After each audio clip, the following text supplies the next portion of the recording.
This is NVHA 070015. It is June the 29th, 2007, our 246th interview overall.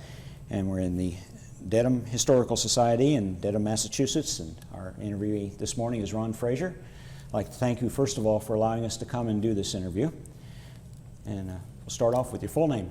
Well, it's Ronald F. Frazier. Okay. But the only one who ever called me Ronald was my mother-in-law.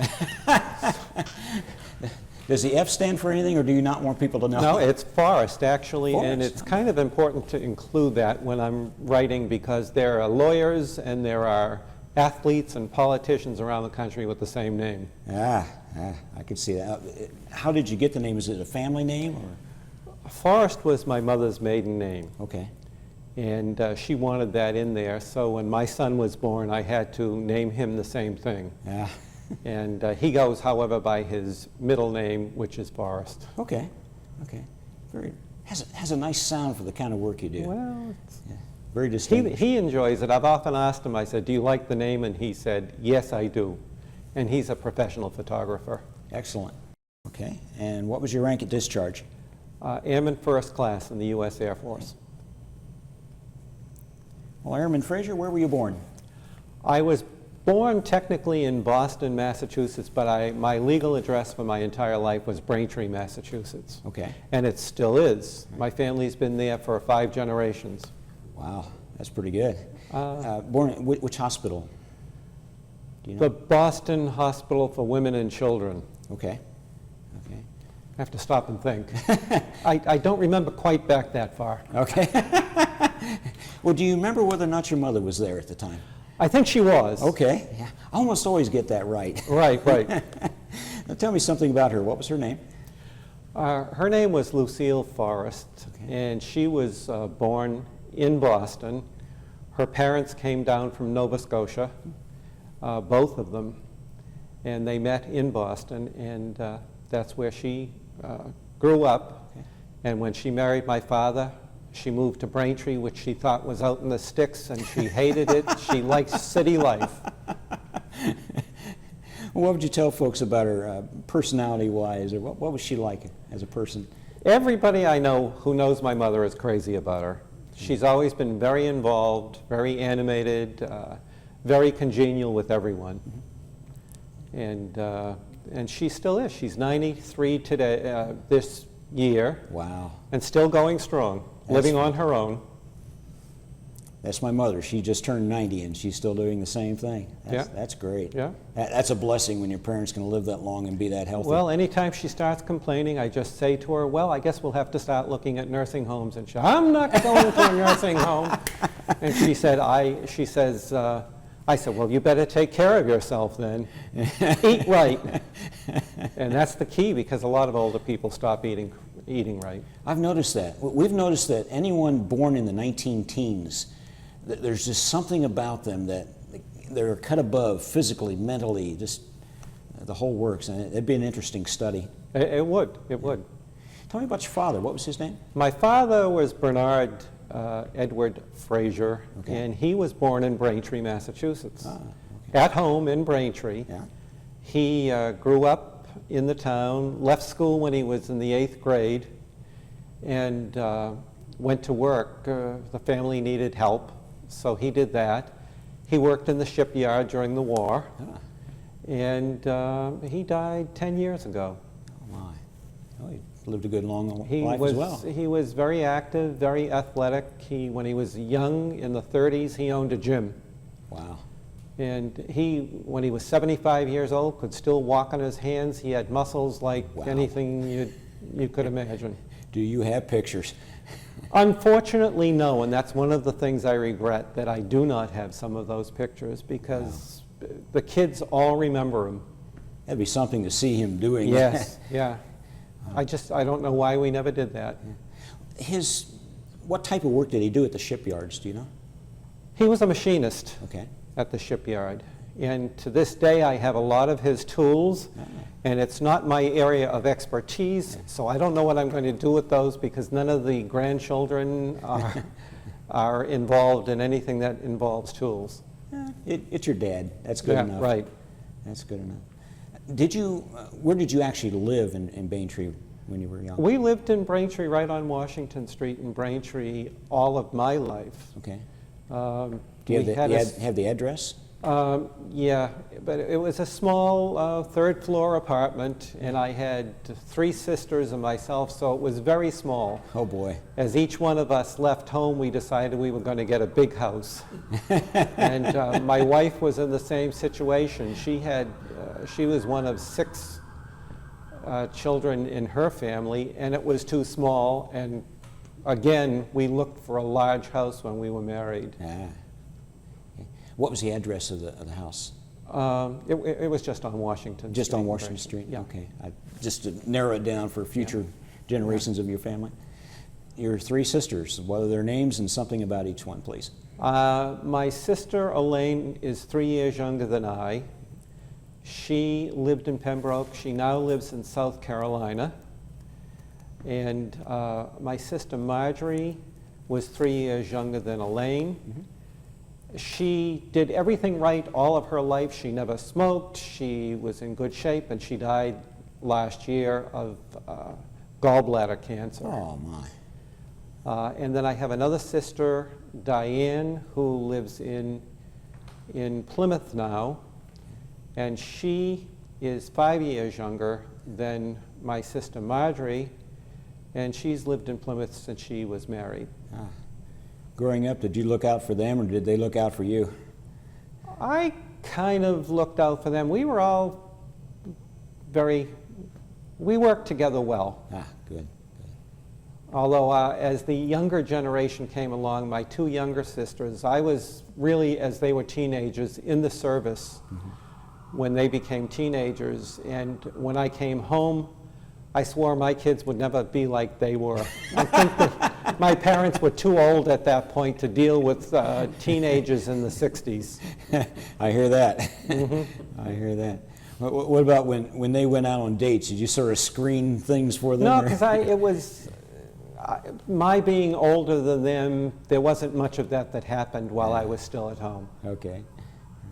So what did you do as a child in the neighborhood? What were the highlights of that? Interestingly enough, I wasn't involved in too much. I was not academically brilliant. Yeah. When I was about 11 years old, I started working part-time. Okay. And I worked until I graduated from high school, with the exception of some times I had uncles out in Long Island, New York, and for several years, in the summertime, I would head out there. Okay. I loved it out there. Yeah. You know, it was very rural at that time. It's not that way anymore. Yeah.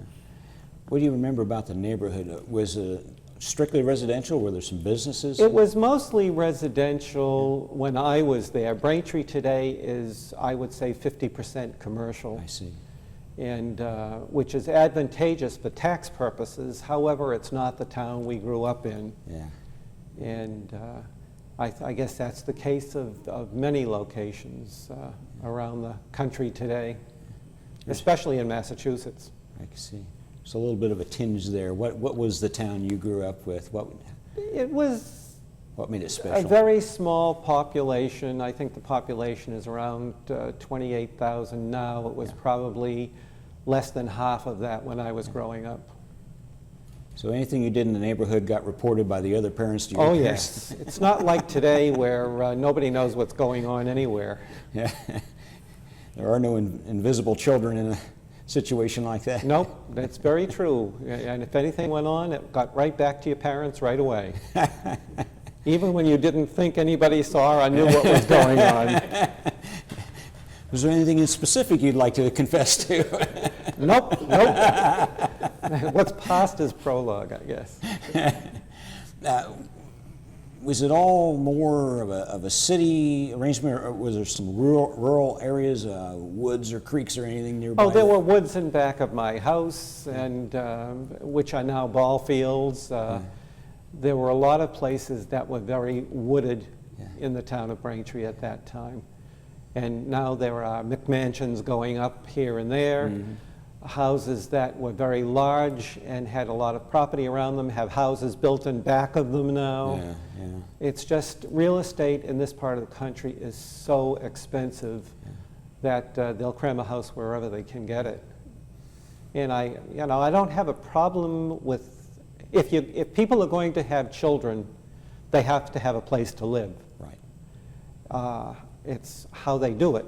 Maybe sometimes is not necessarily Right. the best way for all of us who've grown up in a place that we really enjoyed as youngsters. Well, you hate to see things spoil. I remember a few things around my home that aren't the same. The woods is gone. Yep. And the dump's not there anymore. Had a lot of fun playing in the dump. Well, I remember the dump too, and it's now in Braintree called Mount Dump because they put up a big transfer station there for the trash. So. Fun places for kids to play. When you were young, did you have any childhood heroes? For some people, it would be, cowboys, movie stars, baseball players, someone in the community or the family that you sort of looked up to? Not really. Not really. Even my father was, when I was young, my father worked at the shipyard, as I said, and he sometimes worked 2 or 3 jobs. Yeah. The shipyard, on 4 occasions while he was working there, went on strike, and he always felt that he never really got caught up. So that we did not have a close relationship. And when I had a son, I said that was one of the things that I was going to try and change and discuss anything and everything with him. And when I was a child, there were so many things that were off limits to discuss, at least in my family. Right. Yeah, that's good of you to do that. Did you have anyone who sort of made up the slack for that? No, as I said, from the time I was about 11, I started working in little part-time jobs, and then I had school. So I got to know a lot of people in the business field. Right. And I actually worked for a plumbing company in the office. So I got to know a lot of the people who were plumbers and workmen, as well as the people who came into the business. Okay.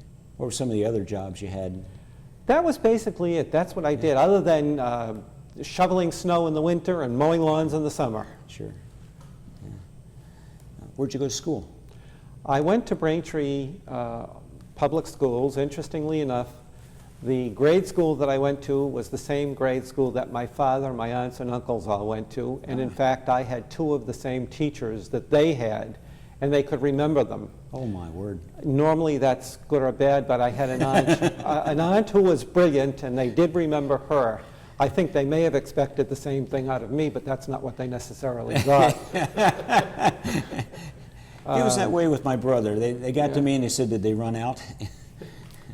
But then, as soon as I graduated from high school, as I said, today is June 29th, as you noted earlier. Oh, yeah. And it was on June 29th in 1960 that I entered the Air Force. And I decided to go into the service because once I graduated from high school, I had no idea what I wanted to do. And frankly, going into the service at that time, going into the Air Force, was the best thing that I could have done. I had 2 cousins who were in the military. One was in the Navy, and I collected postcards as a kid. So he sent me postcards from all over the world, which I thought was just fantastic. And I had another cousin who was in the Air Force. And when both of them were home on leave at one point, I talked with them and said to the one who was in the Navy, I'm planning on going into the Navy. He said, don't do it, you'll hate it. I said, really? So he said, no, it's just, the traveling around the world is romantic, but not necessarily everything that it's cracked up to be. The cousin who was in the Air Force said to me, join the Air Force, you'll love it. So that was what convinced me to join the Air Force. Ah, okay. And I never regretted it. That's good. That's good. So you joined 1960? 1960, Okay. About 25 days after I graduated from high school. Wow. However, the Air Force recruiter lied to me. He said it's the best time of the year to go to Lackland Air Force Base in Texas. So as I soon learned, It was not the best time of the year to go to Lackland Air Force Base in Texas. What, too cold? Yeah, oh yeah. 115 degrees on 5-mile marches. Now, being that your dad worked so hard, had you made very many trips out of this area to that point? The only trips we made, we traveled to different places in Massachusetts, maybe New Hampshire. Right.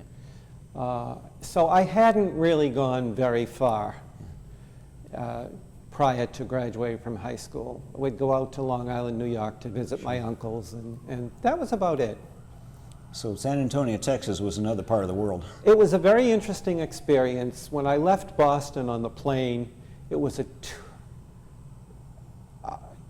an American Airlines plane, which was fine. When we got to Chicago and transferred to a plane, it was a 2-engine plane that you had to hold on to the sides of the chairs going up the aisles because it was at quite a 90-degree angle, I think. And we had thunderstorms all the way.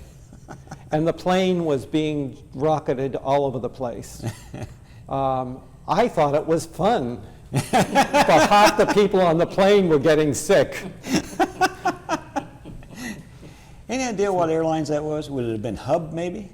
HEB? Independent Airlines, I think it was. That's remembering back a long time. So I think that was the name of it, was Independent Airlines. Oh, boy. Very independent. Right. C-47s. Whatever. So you get out and you land at Lackland as it goes, or did you go to a commercial? I'm not sure exactly where it was. I don't think it was right at the base itself. Okay. Probably hauled onto a bus and Yeah, exactly. taken to there and Exactly. got off the bus and you immediately realized that this was the greatest thing I ever did. At that point, not necessarily so. What was your greeting? I don't remember anything in particular except marches and chow hall duty and a couple of those things. But the heat was the thing that I remember the most about it.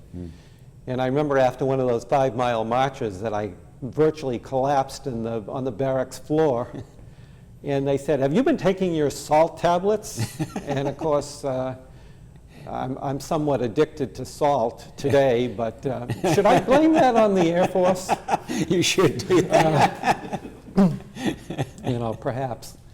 But I do remember that. And one of the things, as I say, I don't remember a whole lot more through basic training, except I got through it, which I thought was quite good, since it was most of it were things that I had never done in my life before.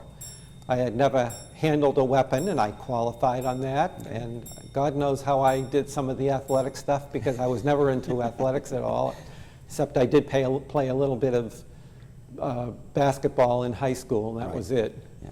Yeah. But then my first assignment was at Little Rock Air Force Base, which actually I was thinking, good God, Little Rock, what can be there? And when I got there, quite frankly, it was very interesting. The barracks were 2-men rooms in the barracks with a latrine between them. They were fairly modern. The only problem was the food service squadron was on the bottom floor, and they had a tendency to bring cockroaches into the building. Oh boy. So we had to tape our lockers and everything up that we had for that purpose. But they were very nice there, and I enjoyed it. I rapidly learned that there is a very great distinction between officers and enlisted men. And it was at that point I decided that maybe I should have gone to college before I went into the service. So I immediately started going. I looked into it and started going to Arkansas State while I was there, and continued the whole time I was there. Wow. But it was an interesting experience, because I think I'm a firm believer in the draft. I'm a firm believer in everyone serving in the military. Yeah. And it just broadens your horizons so much when you do that, especially if you've been from a small town like I was, had very little experience with everything else in the world. Yeah. you know, I went to school and there were probably a couple of blacks in the school. Well, in the service, of course, it's a much higher percentage. Right. And I remember one incident where I had a couple of black guys living across the hall from me, and they used to play this loud music that they enjoyed, which was not what I necessarily enjoyed. So, and I was more into classical music at that point, so I decided to fight fire with fire. I had a stereo, and I picked up a Wagnerian opera and put it on full blast next to the door. They got the message. And they toned it down, and I toned it down. How do you rap to Wagner? I know that. It wasn't even rap in those days. I don't know what it was. But no, I really got to enjoy the military. I had some absolutely fantastic people who I worked with. The Air Force is the least military of all the branches of the service, I think.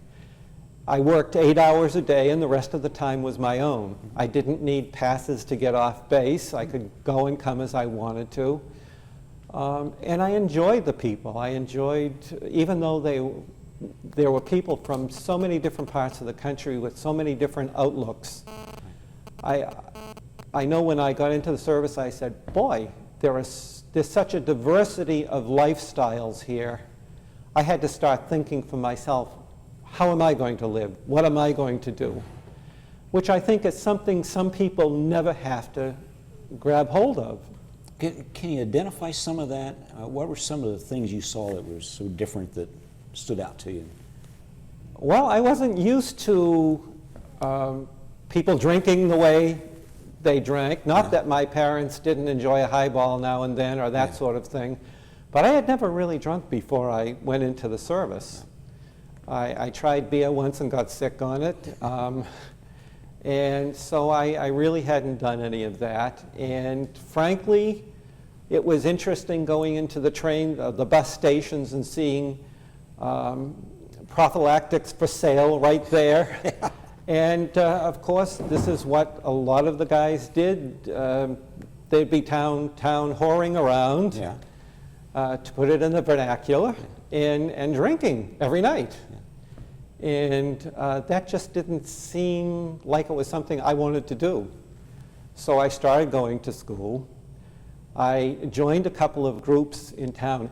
It was interesting, being from a predominantly Catholic area, going into Little Rock, Arkansas, which was 2% Catholic. It was a very big difference.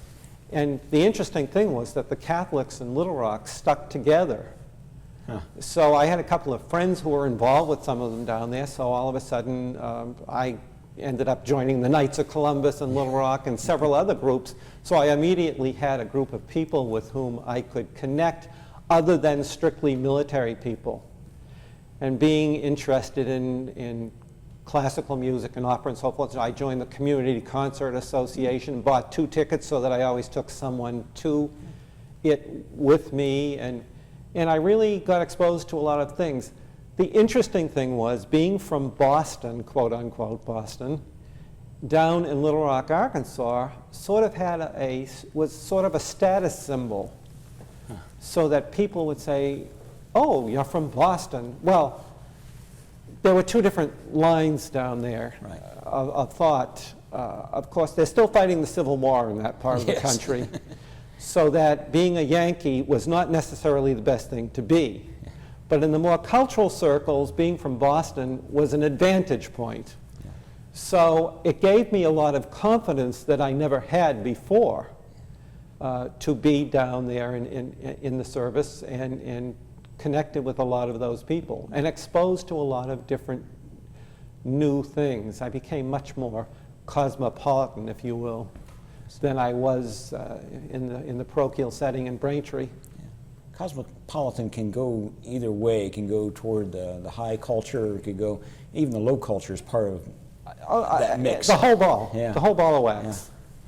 I mean, just being exposed to so many things that I was never exposed to. It was a very rapid transformation from a small town guy to something much bigger. Okay. Did they have any segregated facilities in that area? Or would that have been Segregation was a big thing when I was down there. It wasn't so open. I don't recall it having been something that you saw. It was just something you knew happened. Right. When I was down there at that point was when there were a lot of marches. And there were a lot of people from the Boston area going down there, making, quite frankly, in the vernacular, pains of the asses of themselves. Yeah. And they were going down there. So a lot of the business people down there started saying, all right, you want to be integrated that way? And they started hiring buses to bus them to the Boston area. And they bussed busloads of people into the Boston area from Little Rock, Arkansas. Yeah.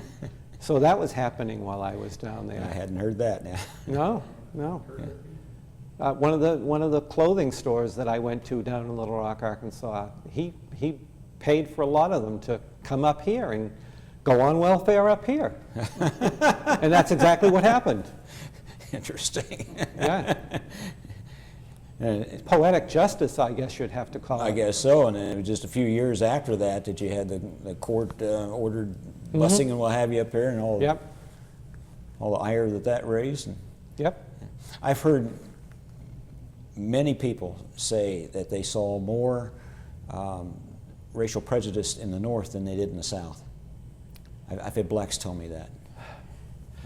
I find that interesting because it's not something we ever had to deal with. Yeah.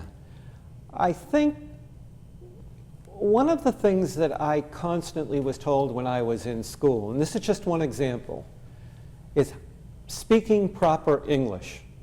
You don't say this, you don't say that, you do this, you speak this way, you say that. And I kept saying to myself all the years I was in school up here, why do they keep harping on that? Because I said, there's no real reason. We don't talk that way here. Well, when I got down south, I found, in fact, that they did talk that way. And it was a major difference. My sister, who's in South Carolina now, goes berserk sometimes with the people she has to deal with.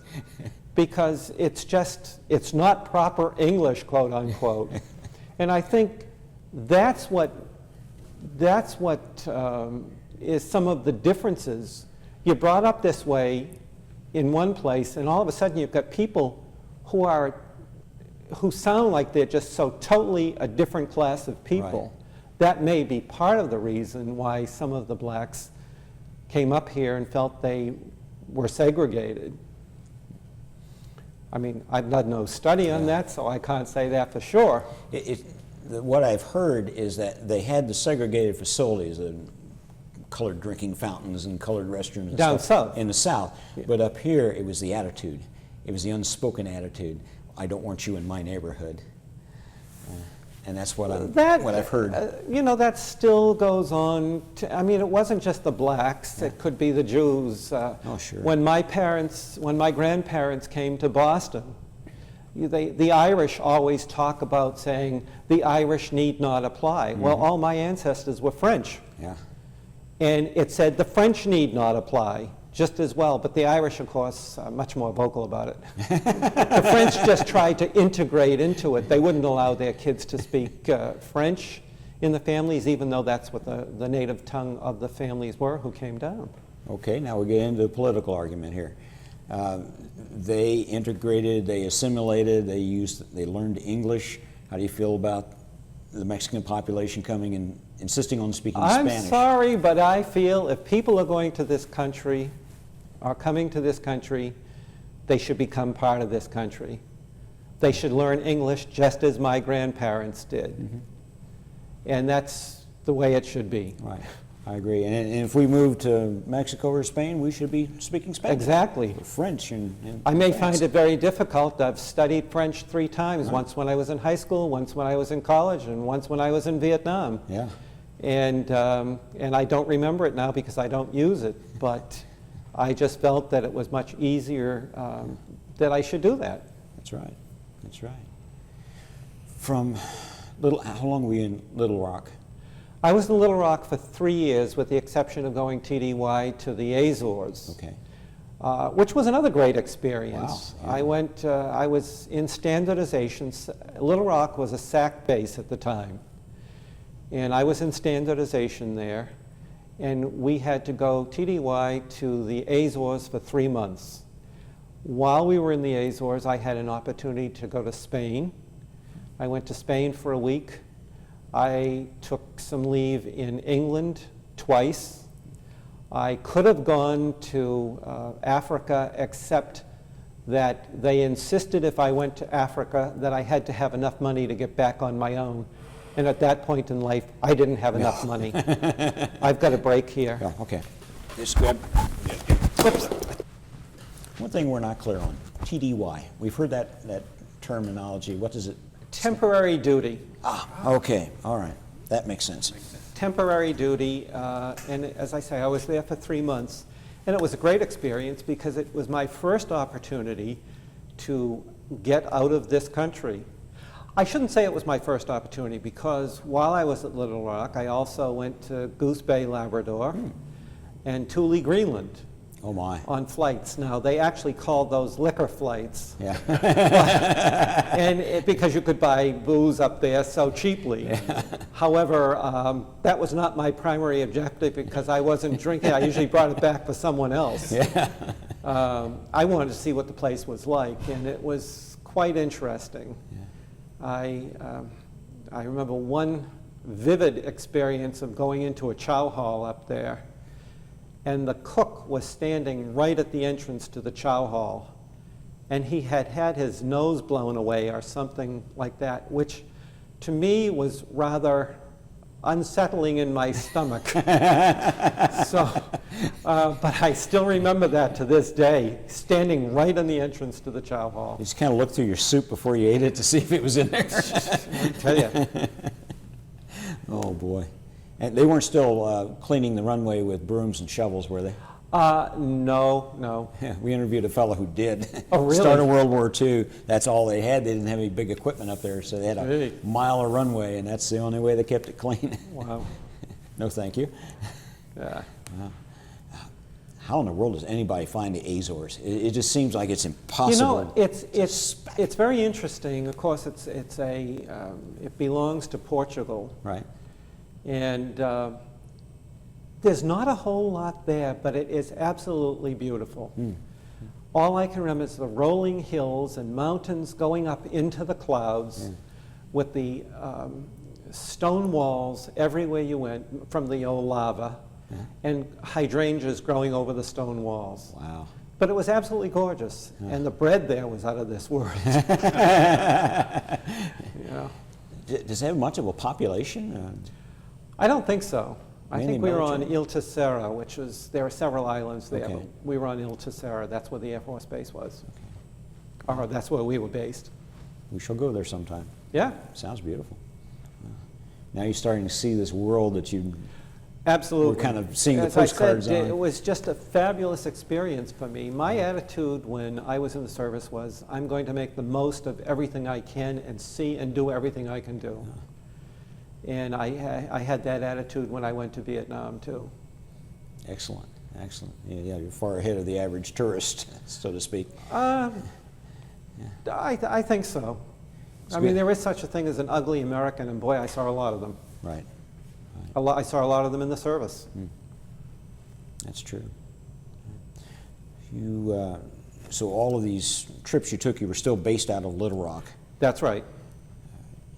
And did you manage to get your college in while you were still in Little Rock? I was still going while I was in Little Rock. Yeah, Right. I went all the time I was in Little Rock. I was going to school. Well, that was terrific that you had the amount of time that you did in Little Rock to be able to stay with it. Yeah. That was great. How did that work with your military service where you had to take extra trips? You would miss classes, or, I mean, how did that work with I the college? seem to be able to do it in between. Okay. And I remember one of my English classes that I had in there, I had a Southern Baptist professor, Yeah. And one of the essays that I wrote was on why you should drink. And I talked about alcohol killing bugs and doing all kinds of great things for your system. I got an A+ over an A+ on that essay, which I thought may have been justification for him to go out and try doing some of it. But I did enjoy it. And as I said, I went whenever I could. I went nights to school while I was there. Oh my, you were a good storyteller. From Little Rock, you went on to Europe then at that point? No, when I left my permanent duty at Little Rock, it went on to Vietnam. Okay. I got orders for Vietnam. Now, when I went to Vietnam, nobody knew much about it at all. I was told to take all of my uniforms, so I had all my winter clothes with me, and I went to Vietnam. People didn't know. I almost thought of getting out of it, but I said, you know, this is going to be a very interesting opportunity to see something new and different. Right. So I decided, what the hell, I might as well go. Yeah. So I went and immediately had to buy cases to ship all my winter uniforms back home again. And I was assigned at Tan Son Nhut, which is a base just outside of Saigon, about 5 miles out of Saigon. And again, there was the Army there was the Air Force. I was now stationed in transportation at the base in Saigon. What time frame? Excuse me. This was 1963, I was sent there. And I was there for, I think, 9 or 10 months, and then I was separated from the military on March 17th of 1964. Okay. So I don't know exactly what date it was I got there. I should have looked that up. I have an excuse. You see, I say I have to retain so many facts and new facts that I have to push some out of the head to make room for new ones. So the date we can look up. I just wanted to get a year time frame. But that was it. It was while Ngo Dinh Diem was still president of Vietnam. And I started going to school while I was in Saigon. The University of Maryland had an extension over there. Oh, okay. So I started going to school then. And I had a colonel in the Army who was the psychology professor, and that happened to be the course I was taking right then. And it was I thought he was absolutely fantastic. I don't know what his name is now, but he was absolutely fantastic, and I learned so much from him. But I also learned more about what was going on over there from him. So, was there a mixture of American and South Vietnamese working together, or were you pretty much segregated one from the other at that point? We were somewhat segregated. However, the help, I had a secretary over there who was Vietnamese. Some of the workers were Vietnamese. A lot of the people who worked around the base were Vietnamese. But I didn't have that much exposure to military. As I said, I was in transportation there. Right. We actually were receiving the bodies from the other bases and shipping them back to the States and that sort of thing. So I mean, there was that going, even though it was very early during the war, that was going on at that point.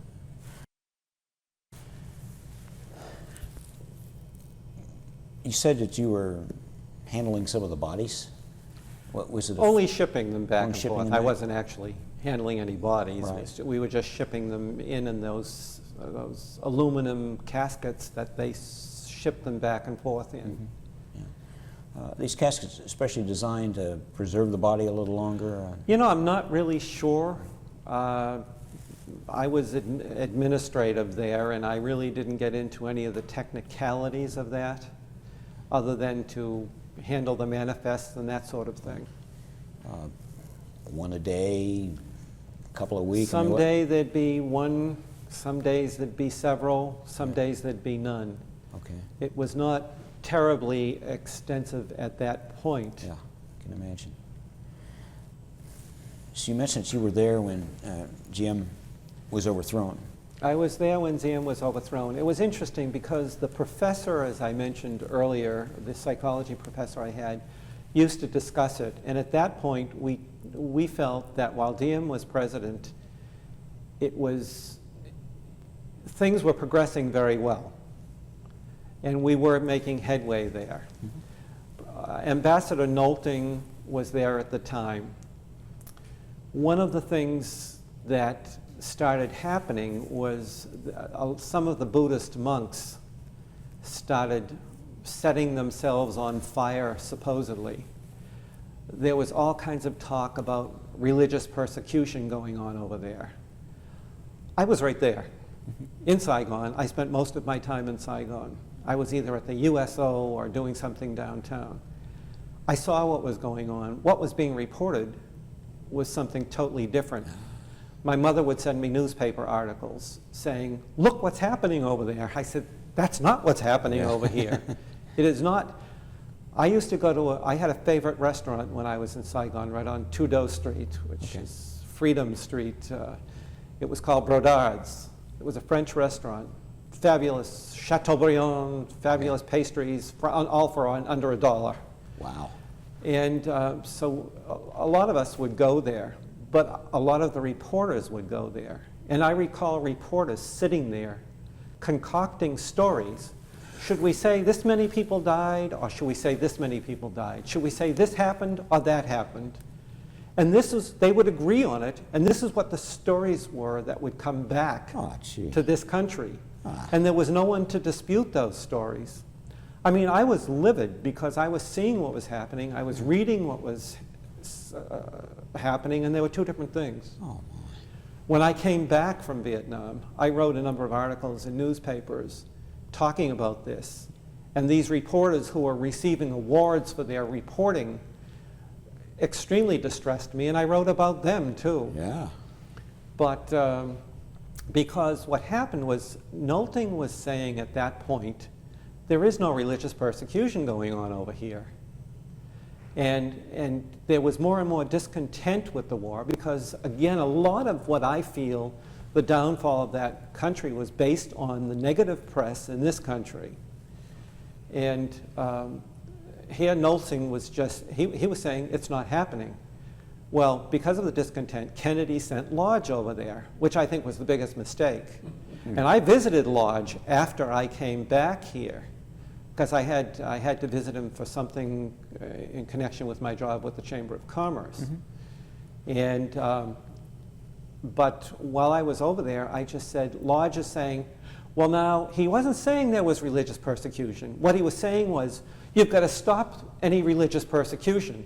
So that added fuel to the fire, which is what I believe precipitated these ambitious generals in accomplishing the coup that they did and taking over the country.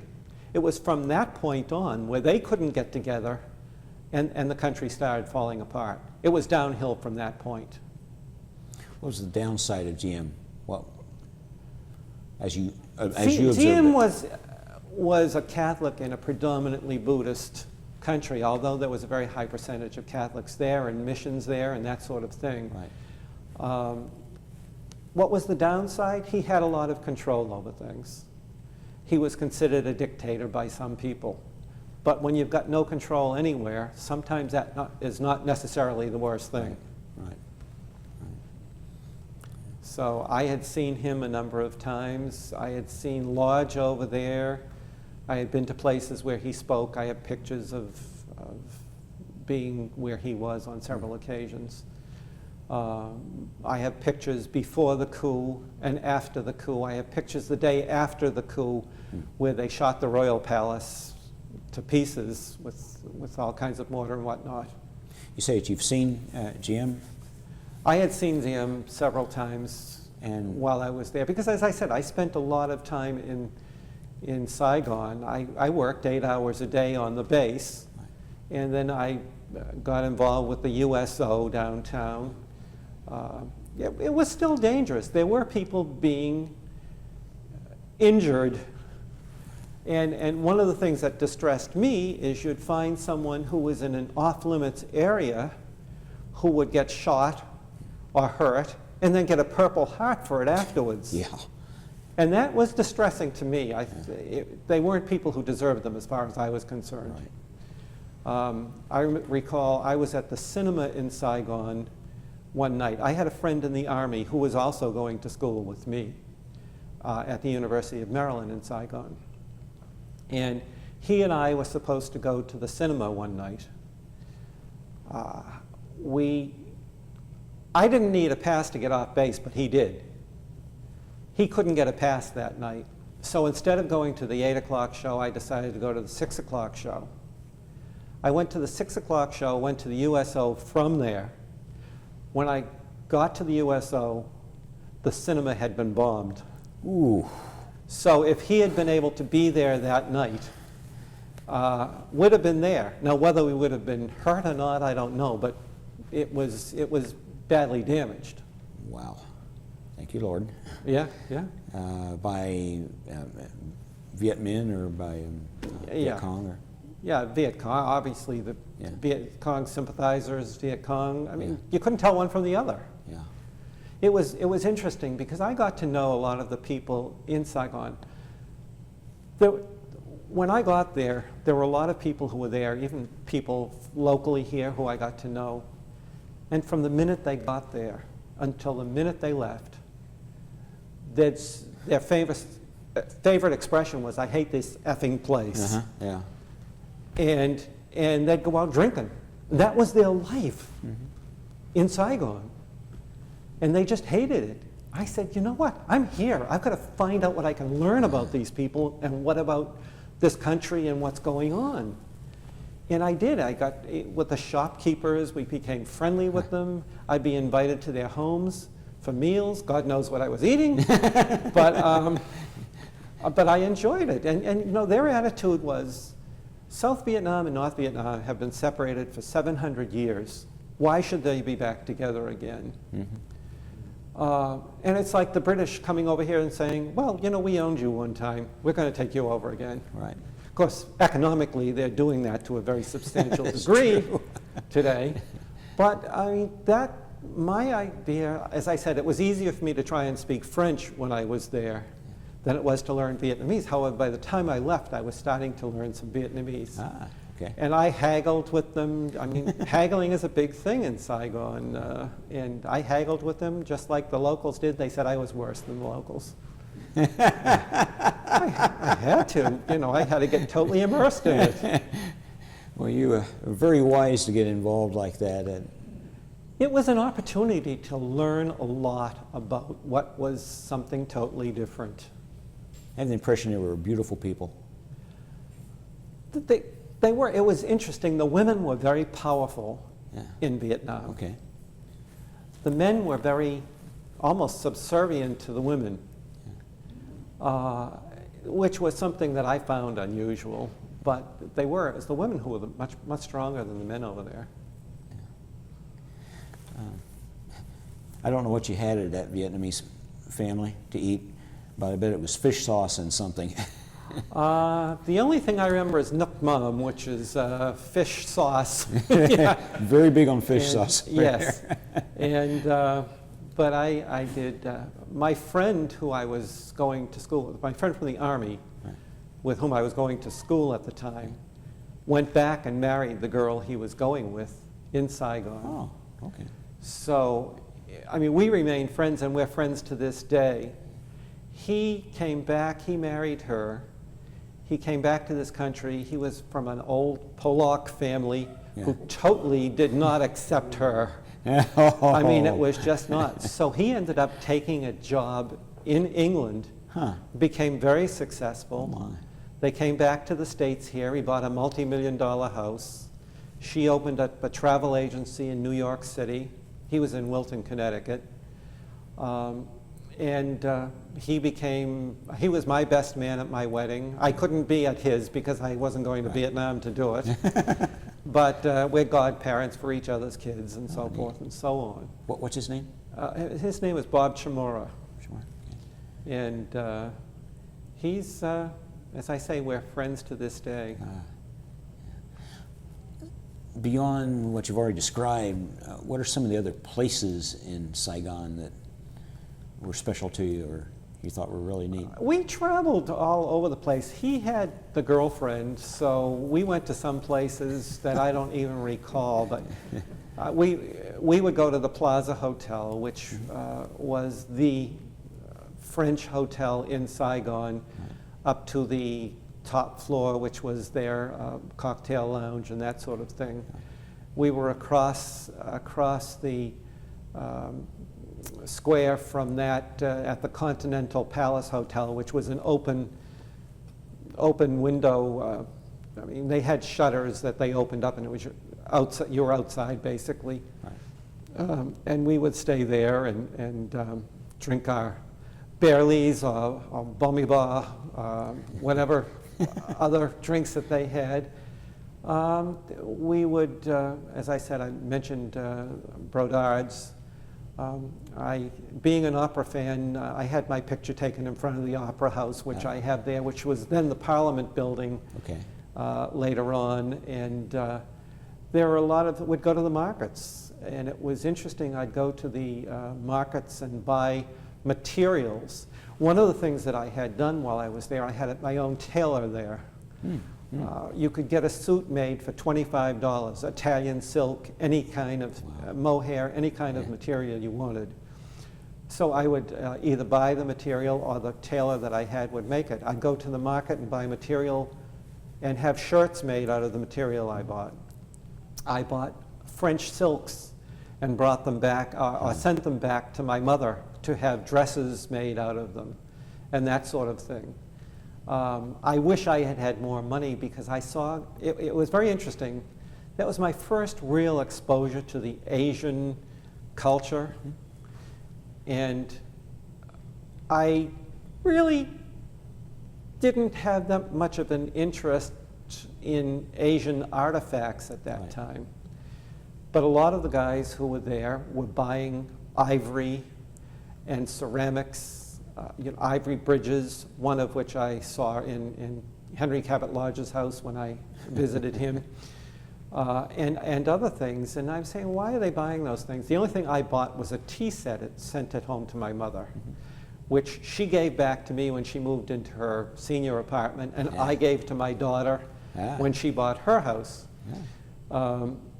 But now I'd say, oh, I'd love the opportunity to go back and buy some of those things. Because after I got back, I developed an appreciation for the Asian culture. And now I love Chinese, Asian, etc. artifacts and have a number of things myself that I've bought since I got back here, which would have been so much less expensive if I had done it there. You love classical music, you love opera.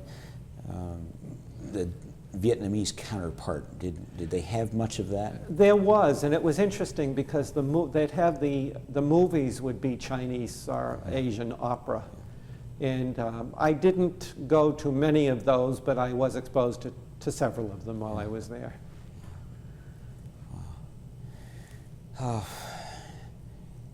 You spoke of Diem, meeting him several times. How would you describe him? I didn't actually meet him. Okay. I saw him. I did meet Lodge over there. And as I said, once I got back from Vietnam, and I had several minor jobs before I went to work for the South Shore Chamber of Commerce. When I was with the Chamber of Commerce, I had an opportunity to go to Lodge's house and talk with him. And I had a picture, got an autograph and that sort of thing. I never did tell him what I actually thought of him over in Vietnam. Aside from what you thought of him there, what did you think of him when you met him? Oh, he was very pleasant. I mean, he was very pleasant, and I was there doing something for someone who he knew and admired. So, I mean, we got along. I can usually get along very well with anyone. I try anyway.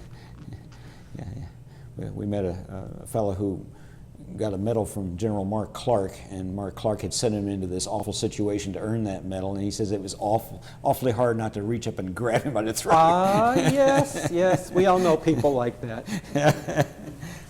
But you saw Diem from a distance. What was your impression of him a regal man, a small man, a big man? Well, he wasn't big. Yeah. And he was very reserved, as I saw him, unlike his sister-in-law, Madame New, who was very vocal, and I understood where she was coming from. Yeah. I mean, she said some horrendous things, Right. especially when Kennedy was assassinated and that sort of thing. But I could understand where she was coming from. Yes. Because her family, part of her family was assassinated, and people jumped with glee Yeah. in this country when that happened, not fully understanding the background of the situation. So I could, as I say, understand where she was coming from. I can too. I've thought that myself a few times. Now, part of that was probably the Vietnamese culture where the woman would be more outspoken. Exactly. She was very vocal, Yeah. and a lot of women were vocal and much more domineering than men over there. Well, you've really put a piece of the puzzle in for me just along that line. What happened after the coup? How did things change? There was a very definite change. I mean, as I said, the war started going downhill, which wasn't something that I could witness necessarily from where I was, right there in Saigon. But even the flavor in the towns changed.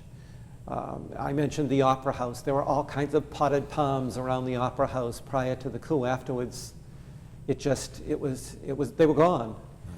The niceties, the Paris of the Orient atmosphere that was there prior to the coup was gone to a degree. The people changed. You saw many more jeeps and things going on. It became much more militaristic than it was prior to the coup. It'd be hard to watch. Yeah, it was. I'm glad I was there during the transition, not that I wanted to see it happen, but to know what a lot of people don't know. I've had some kids who were studying Vietnam interview me. My secretary's daughter interviewed me, and she got the highest mark in the class because it was a just totally different perspective from anything that anybody else was able to talk about. Yeah. It says you've really filled in a piece here. We had some we've had some advisors who got in on the very early part. We've had others who've come after, but that little gap right there is neatly filled with this interview. You were in Saigon when Kennedy was killed. I was in Saigon. I recall it very distinctly, as people always say. When we got notified, it was 3 o'clock in the morning in Saigon. I happened to be on duty that night in the airport, at the airport, and we just couldn't believe it. And of course, the interesting thing was, in this country, that's all you saw. I've talked with my wife about it, who was in college here at the time, and it was everything in the newspapers, everything on the TV. We didn't see any of this over there. That's a gap for us who were there at that time, because all we saw was the newsreels that came in. That was it. So we really didn't know what was going on here when we were there.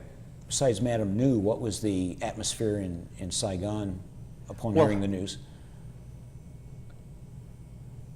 That's kind of difficult to say. I mean, disbelief, I guess, and shock. Yeah. Did it register with the average Vietnamese what was happening? Or, I don't think so. Or even how important he might be? I don't think so. Yeah. I mean, they were concerned about what was happening, what was going to happen to them.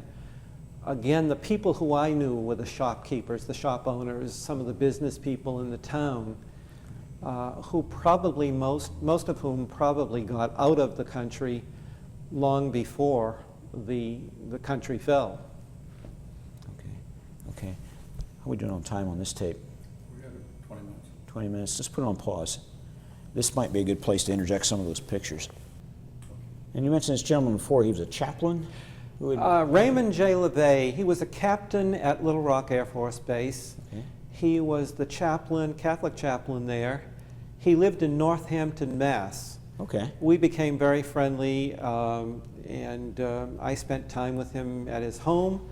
When we came back to Massachusetts, he drove back and I came with him my first time home on leave. Okay. Yeah. That's good. Okay. You say it's the Opera House in Saigon? When the French were in Saigon, that was the Opera House. It later became the Parliament Building. And you can tell that picture was taken before the coup because the palms are on the stairs going up to the building, Okay. or the entrance of the building. Okay, and this gentleman was in how many movies? Gee. Got the movie star look, don't you? That picture was taken of me in Saigon by a local photographer. It was the first decent picture taken of me while I was in the service, and one that I sent home to my mother from Saigon. Most impressive. Go. And this would be your favorite restaurant? My favorite restaurant in Saigon, it was a French restaurant called Brodard's, where we got great Chateaubriand and French pastries, and it was just great. That is where we went on our own many times, and that's where a lot of the news paper reporters met and concocted stories. Oh, my word. It didn't have the same chef you had in Little Rock, did it? Not quite. No. Okay. Now, the lady in, is it purple? I can't quite make out the color. Yeah, it's supposed to be purple. Purple. That was your secretary? No, the one on the right was my secretary.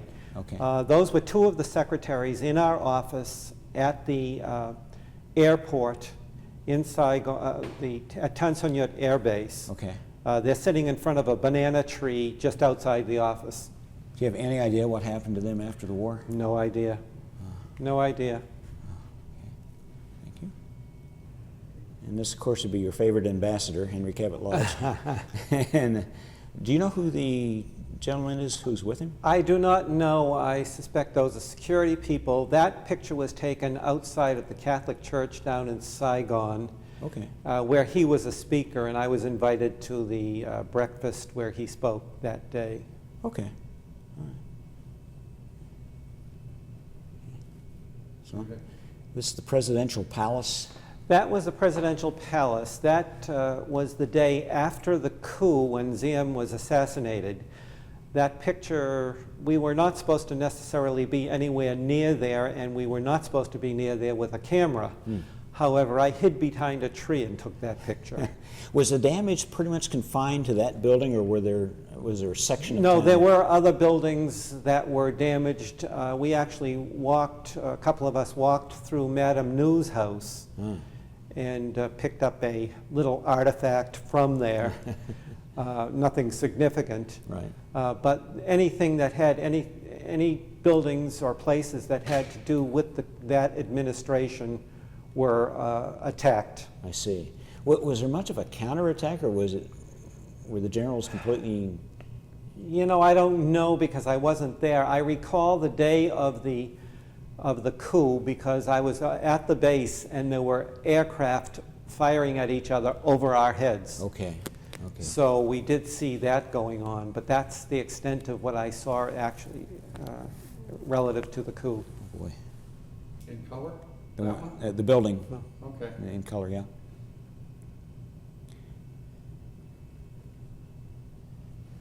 this And we is- are on? Yeah, we're on. Okay. And this is the same building. How many months would you say after?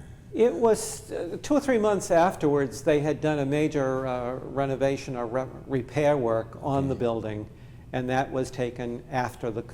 Yeah. I would imagine they'd want to clean that up very quickly. Oh, yes. Yeah. Now, who is in power now? Well, it wasn't two. I can't I remember. don't think it was Key. Was it Min? Min. May have been men. I May believe have so. been Min. Yeah, Believe Big so. Min. Yeah, there you go. And then to the next one. All right, one of the things, are you on? Yeah. Yeah.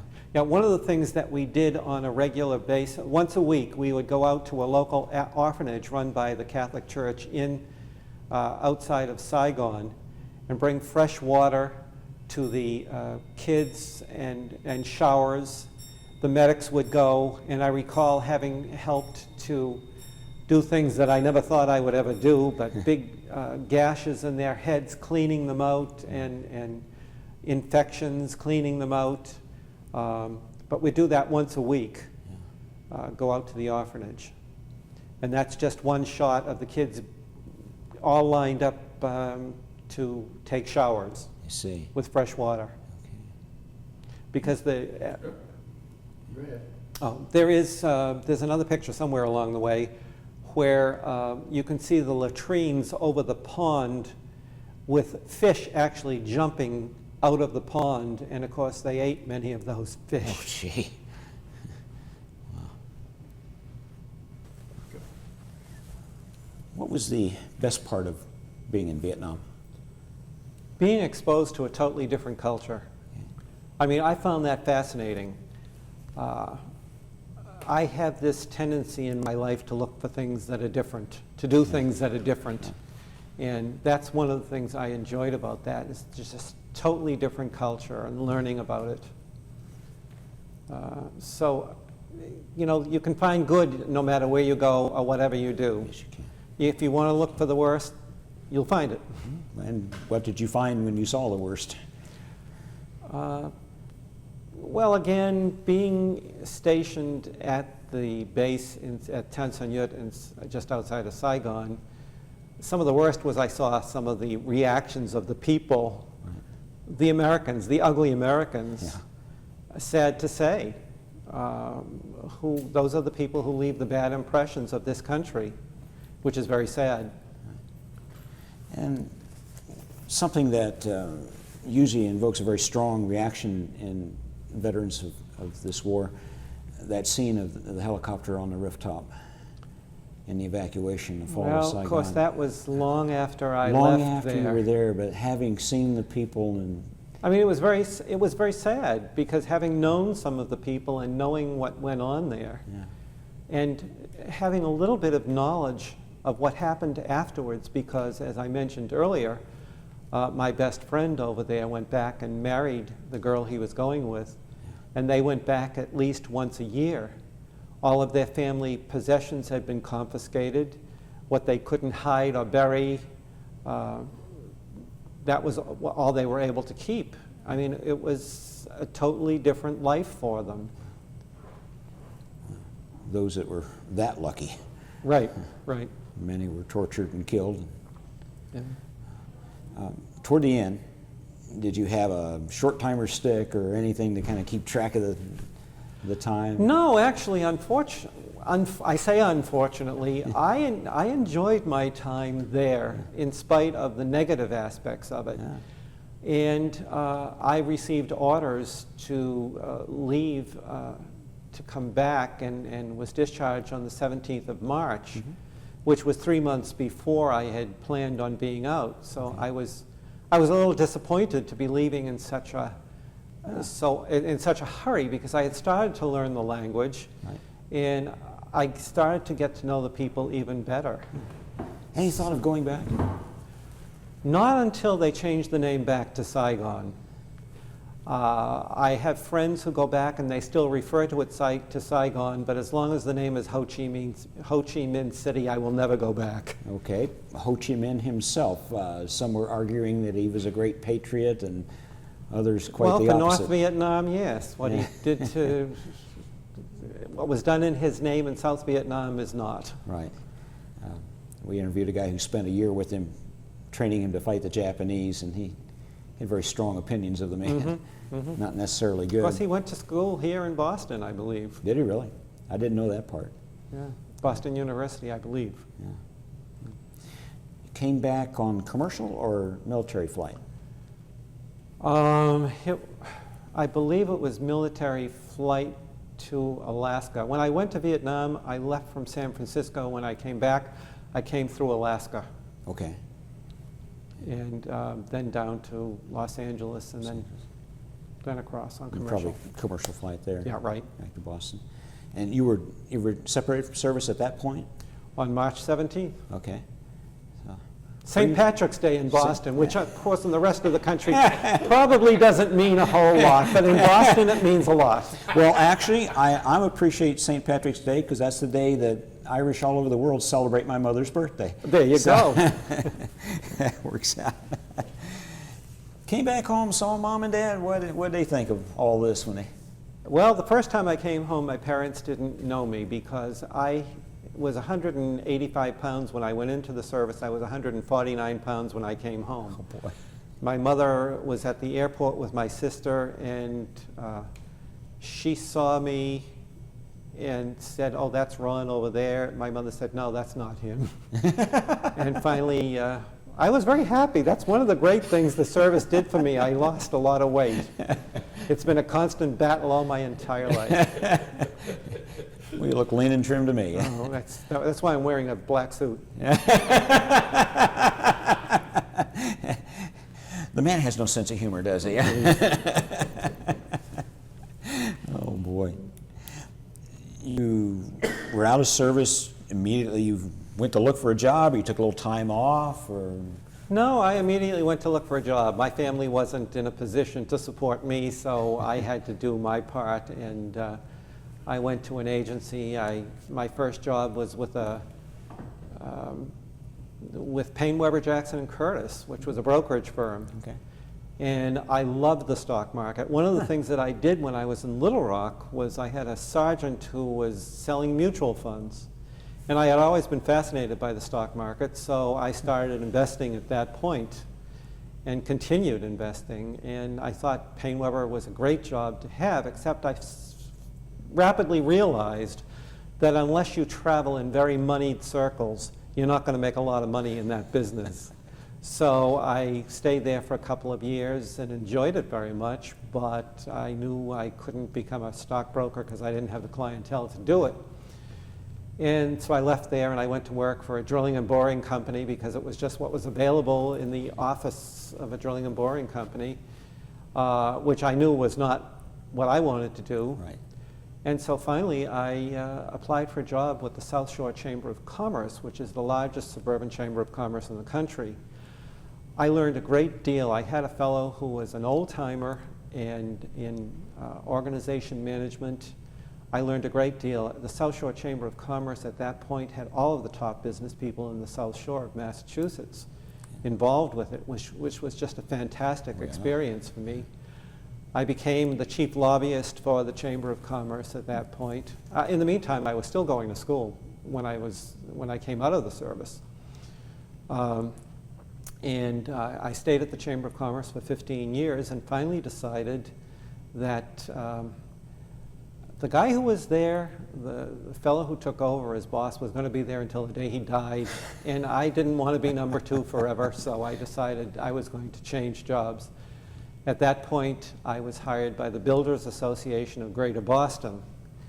I went to work for them for 8 years and had 8 pretty terrific years. The builders lot is a very interesting lot, and finally I decided I needed to make a change from that.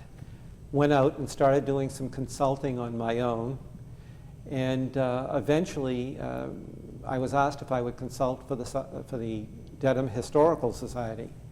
So I came here working 2 days a week, and eventually it became 3, 4, 5, and, 60 hours a week, and that sort of thing.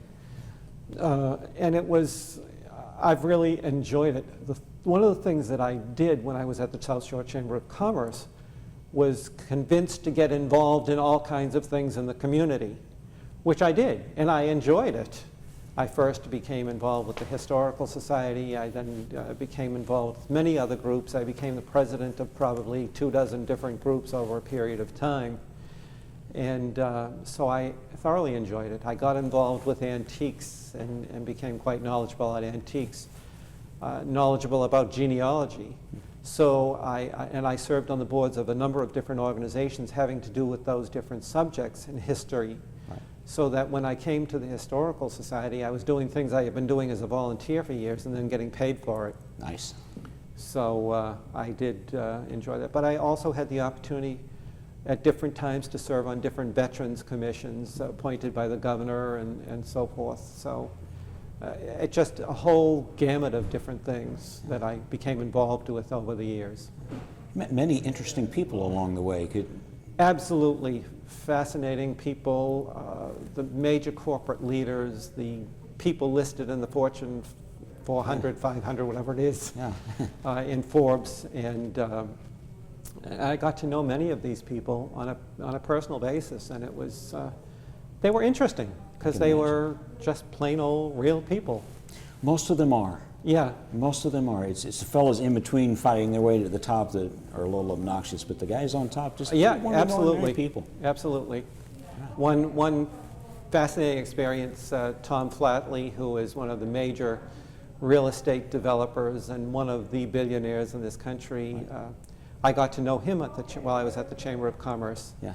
And I was in the hardware store with him one day, and he was on the Fund for Ireland, getting back to the Irish, with Maureen O'Hara.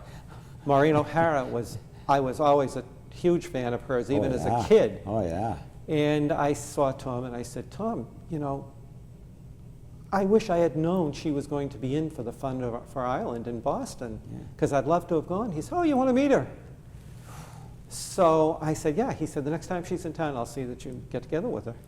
So 3 months later, I got some tickets. She was doing a performance. Her stepson is the conductor of the South End Symphony in Boston, and he works at MIT. And he was doing a concert at a church in Boston. And Tom bought out the front pew of the church and sent me the tickets for it. Saw that I was invited to a private cocktail party with her afterwards. Oh, my. I mean, it was just a great experience. Oh, my. So I spent about 20 minutes with her at the cocktail party. Beautiful woman in every way imaginable. Absolutely fantastic, and she still is. Yeah. She's 87 years old now and spending most of her time in Glengarriff in Ireland. Yeah. Just recently sold her house in New York and her house in the Virgin Islands. Well, if she ever comes to Anderson, Indiana area, just let me know. Arizona? She still has a house in Arizona. I would love to meet her. Yeah. She's a fantastic woman. Well, when she was involved during the war, there was a group called the Maureen Corps. Oh, really? Who were military big supporters of hers. I could see. Closer. I want to stop the switch. We have just a little.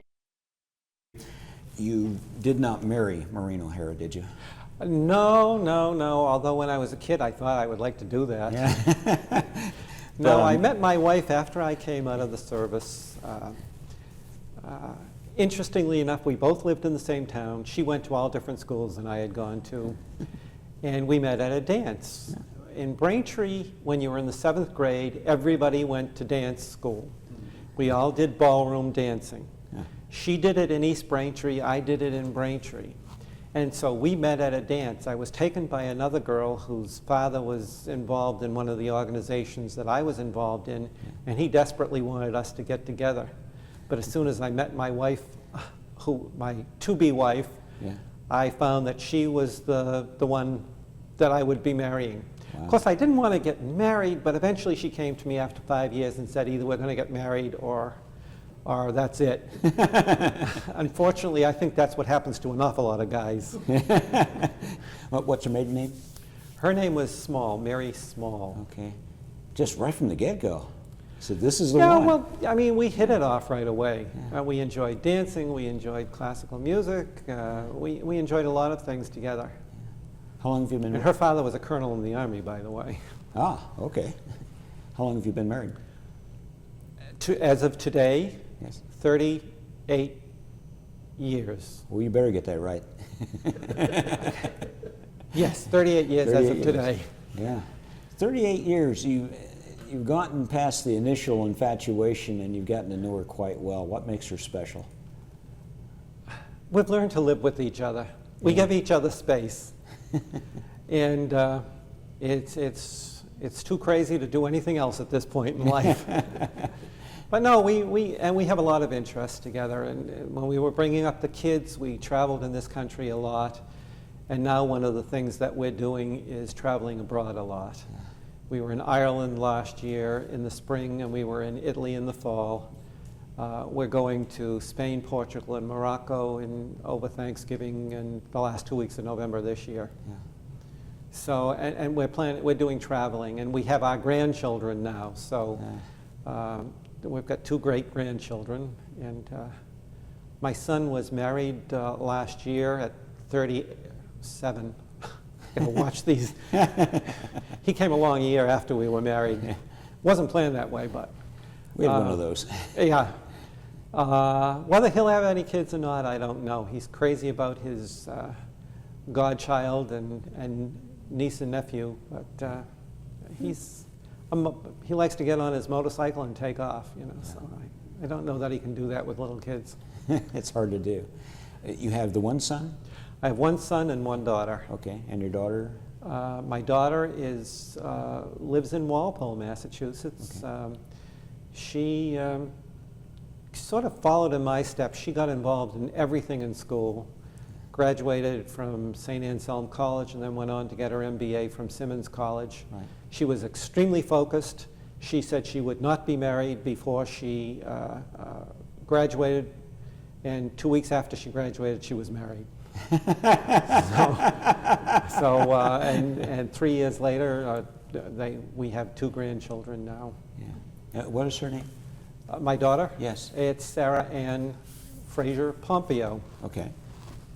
And her husband was in the Marines, and I don't hold that against him. I told him, I said, I just don't understand Marines. They were all brainwashed, and he said, you're right. So as long as he agrees with me, he's okay. They teach you to be a gentleman in the Marine Corps as well.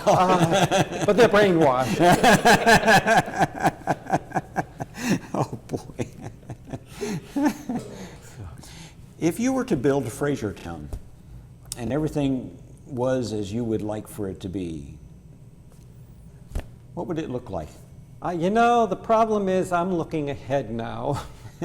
And the ideal thing would be, for me, I've done the kid thing, I've done the barking dogs in the neighborhood and all that. I'm looking to go into a nice over 55 community, detached houses, that sort of thing. But there's not a lot of those around here that I want to stay relatively close to Braintree, the area that I'm in, because I'm involved with I go to the Y 6 days a week. Right. I'm involved on the Historical Commission and the Historic District Commission. I'm involved in a lot of different things, and I really don't want to move out to the boondocks. So the ideal town for me, I don't know. It's not, I don't think I'm going to find it very quickly. Well, you can make your own, though. But then I wouldn't have all these things that I want to be around, you see. But in a sense, you do make your own, because you've set the course for your own life and taken charge and not just let life live you. I think that's true to a degree. Yeah. You know, as I say, I've been involved and interested in a lot of things, and I see too many people who are bitter because they didn't do this or they didn't do that, or they've taken a course of action they weren't happy with. If I'm not happy with an organization or something that I'm involved in, then I say goodbye, somebody else wants me to be involved with them there. Yeah. And that's been my attitude. It's great. It's great. And I can always find something else. You have all the health and wealth and ability to do anything you want to do that you haven't gotten around to doing. No, I would not say that's the case. But if you had it, what would it be? If I had, I would spend a lot more time traveling.